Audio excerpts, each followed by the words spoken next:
Baking visibility. Why this feature was added.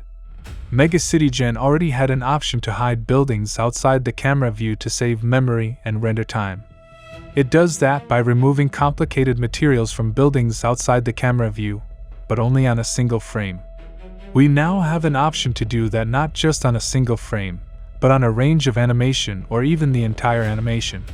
Please have in mind though, the shorter the range, the less memory and the faster it will take to render.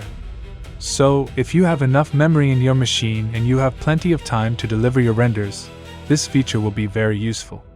How to use this feature? Click Show Basic to speed up the viewport, and switch to the camera view to activate the menu. With the desired animation range set in the timeline, check Reset and Update. And click Pre-bake all visible buildings at once.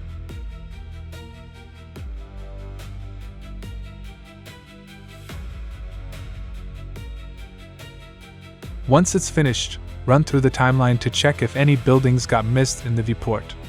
If you've found any missing buildings, check out the video link above to know how to fix them.